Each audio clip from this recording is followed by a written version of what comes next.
কুয়াশা ভেজা চৈত্রের সকালে আমি টুসি আবারও চলে এসেছি নতুন একটা ভিডিও নিয়ে তোমাদের সাথে শেয়ার করব বলে।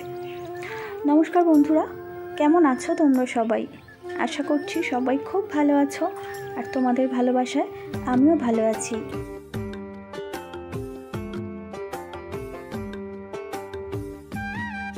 আজকে গোলবাড়ি স্টাইলে মাটন রান্না করবে তোমাদের দাদা ভাই।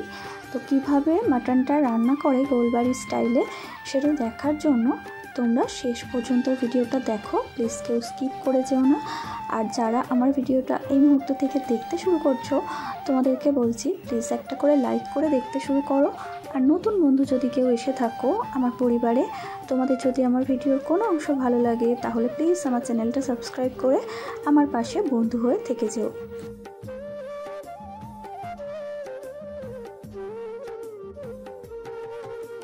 আর যারা নতুন বন্ধু করবে তারা প্লিজ কমিউনিটিতে একটা লেটার দিয়ে রেখো, আমি সঠিক সময়তে তোমাদের পরিবারে চলে যাব, সেই ব্যাপারে নিশ্চিন্ত থেকো।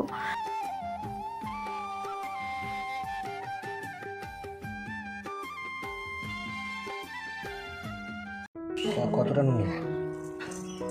2 চামচ দিয়েছি। 1 চামচ দাও, ব্যাস।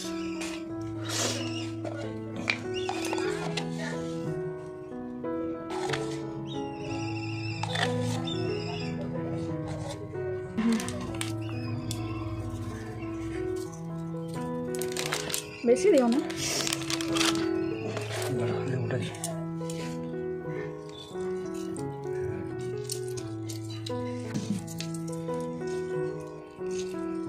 লেবুটার সেন্টটা ভালো না? ভালো করে রসটা দিয়ে না সবটা। টক দই একটা দাও, বুঝেছো? দুটো।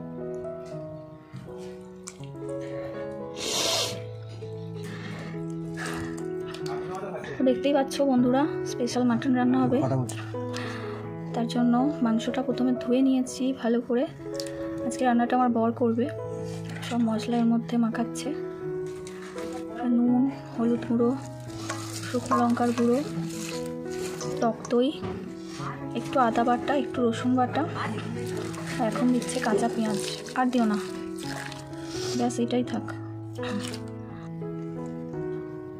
সব কিছু দেওয়া হয়ে গেছে, এখন লাস্টে দিচ্ছে সর্ষের তেল।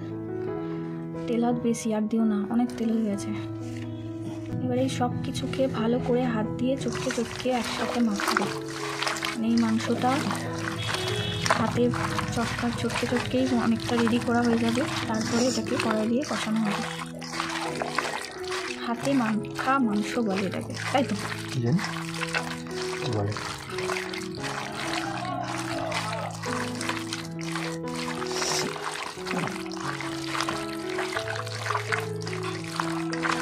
হাতে মেখে চুনো মাছ রান্না করে দেখি, তারা তো বলে হাতে মেখে চুনো মাছ রান্না করে, তাহলে এটা হবে হাতে মেখে মাটন রান্না।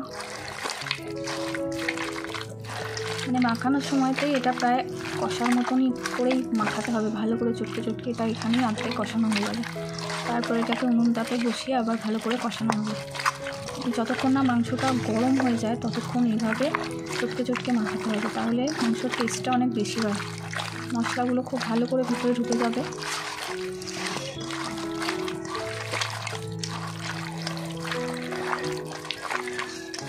দেখতেই পাচ্ছ কীভাবে এটাকে হাত দিয়ে চটকে মেখে মেখে রেডি করা হচ্ছে। এইভাবে চটকে চটকে মেখে রান্না করলে মাংসের টেস্ট অনেক বেশি হয়, মাংস ভিতরে সমস্ত মশলাগুলো ঢুকে যায়।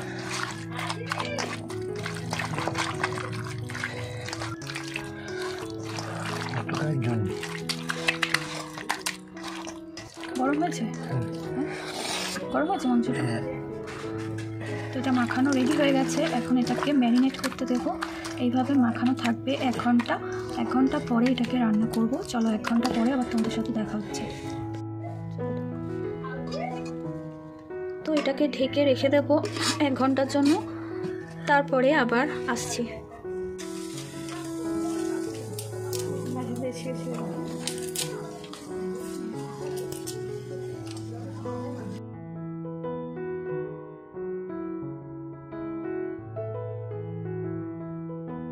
মাংস রান্নাটা বসিয়ে দিয়েছে।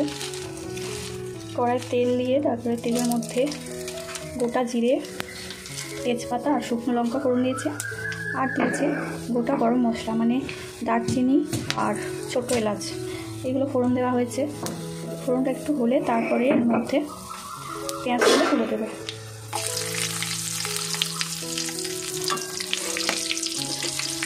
না হয়ে গেছে, দিয়ে দাও পেঁয়াজটা, আর বেশিগুলো হয়ে যাবে।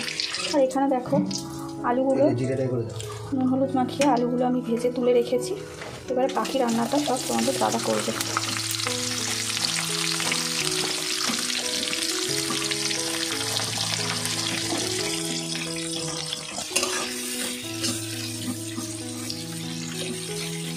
ফোড়নটা রেডি হতে ওর মধ্যে পেঁয়াজগুলো দিয়ে দিয়েছে।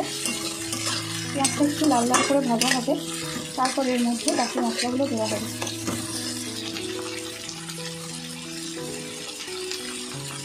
পেঁয়াজের মধ্যে একটু পরিমাণ মতো নুন দিয়ে দিল, এতে করে পেঁয়াজটা খুব তাড়াতাড়ি নরম হয়ে যাবে। পেঁয়াজটা লাল লাল হয়ে গেছে, এবারে ওর মধ্যে রসুন বাটাটা দিয়ে দিলাম।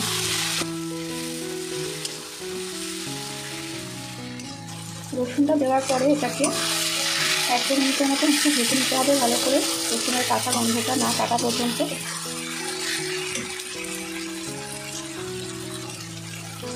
রসুনের কাঁচা গন্ধটা চলে গেছে, এখন এর মধ্যে আদা বাটাটাও দিয়ে দিল।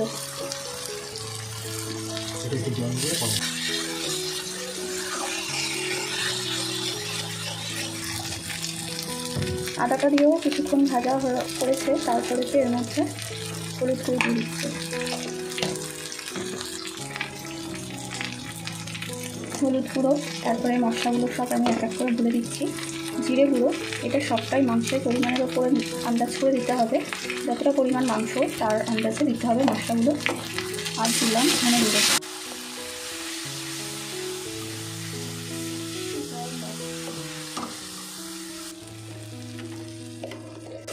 দেখো সব মশলাগুলো একসাথে ভালো করে কষানো হচ্ছে। এর মধ্যে একটু চিনি দিয়ে দিচ্ছি। চিনিটাও তোমরা তোমাদের ব্যক্তিগত পছন্দ মতো দিও, যদি কেউ মিষ্টি পছন্দ না করো তাহলে স্কিপ করে দিও। হ্যাঁ, চিনিটা দিলে একটু স্বাদটা ভালো হয় আর রঙটাও সুন্দর হয়, সেই জন্য দিলাম। সমস্ত মশলাগুলোকে একসঙ্গে খুব ভালো করে কষিয়ে নিতে হবে যতক্ষণ পর্যন্ত মশলা থেকে তেল না ছাড়ে। টমেটোটা দিয়ে দাও। দেখো মশলাটা অলরেডি কষানো হয়েই গেছে, মশলা থেকে তেল বেরোচ্ছে। এবারে এর মধ্যে টমেটো কুচানো ছিল সেগুলো দিয়ে দিল।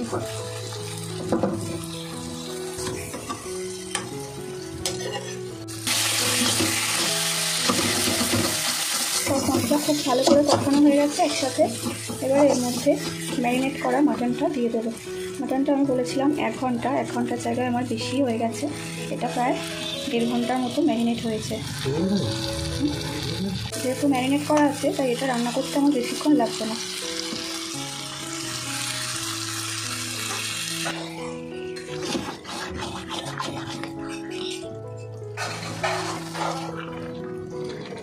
যাক, মাটনটা কষানো আছে, আর এটা অনেকক্ষণ সময় নিয়ে ধৈর্য ধরে কষাতে হবে, কারণ যে কোনো মাংসই, চিকেনই হোক আর মাটনই হোক, যত বেশিক্ষণ ধৈর্য ধরে কষাবে তত বেশি ভালো হবে খেতে। তবে চিকেনের থেকে মাটনটা একটু বেশিক্ষণ ধরেই কষাতে হয়, নাহলে খেতে ভালো হয় না।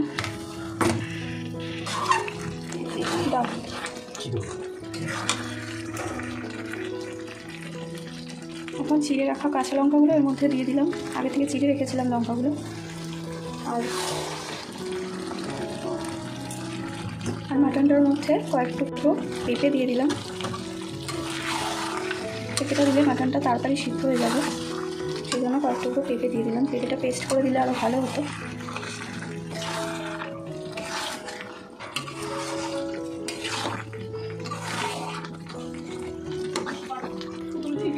পাকা পাকা দাঁড়িয়ে করে রেখেছে।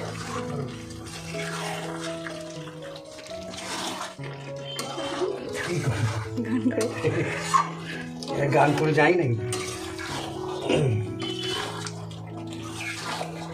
আবার করো না।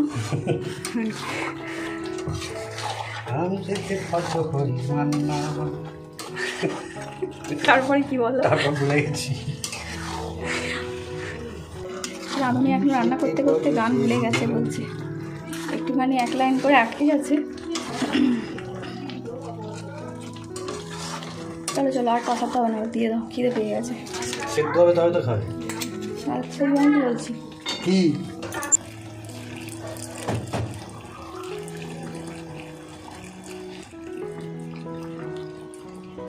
চা পাতা সিদ্ধ করে লিকারটা বার করা ছিল, সেই জলটা এখন দিয়ে দিলাম মাটনের মধ্যে। এই জলটা দিলে কালারটা আর একটু ভালো আসবে।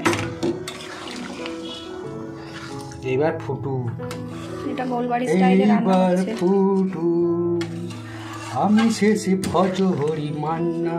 আলুগুলো দিয়ে দাও, ওপর দিয়ে বসিয়ে দাও আলুগুলো। আমি শেষে ভজ হরি মান্না। ভজহরি মান্না রান্না করছে, দেখা যাক কীরকম হয়। কালারটা ভালো আসছে। ওই এটা তুলে নাও, খুন্তিটা তুলে নাও। নেড়ে দেবো তো? তুলে নাও না, নিয়ে ওপর দিয়ে একটু চেপে চেপে দেবে।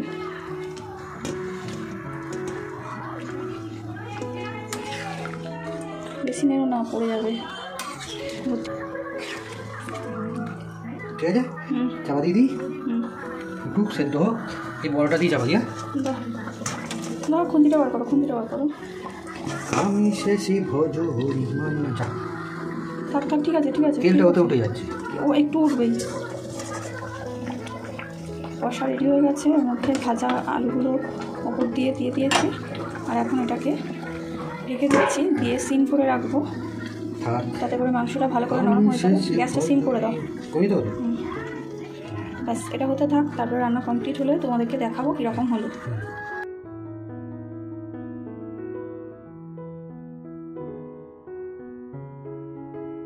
তো দেখো বন্ধুরা, রান্নাটা কমপ্লিট হয়ে গেছে আর আমি এখন বাটিতে করে সার্ভও করে দিয়েছি। দেখো রান্নার কালারটা কত সুন্দর এসেছে। তো তোমরা তো পুরো রেসিপিটাই দেখলে। যদি তোমাদের রেসিপিটা ভালো লেগে থাকে তাহলে অবশ্যই লাইক কমেন্ট করে আমার চ্যানেলটা সাবস্ক্রাইব করে নিও। সবাই খুব ভালো থেকো, সুস্থ থেকো। তোমাদের সঙ্গে দেখা হচ্ছে আবার আমার পরবর্তী ব্লগে। চলো টাটা।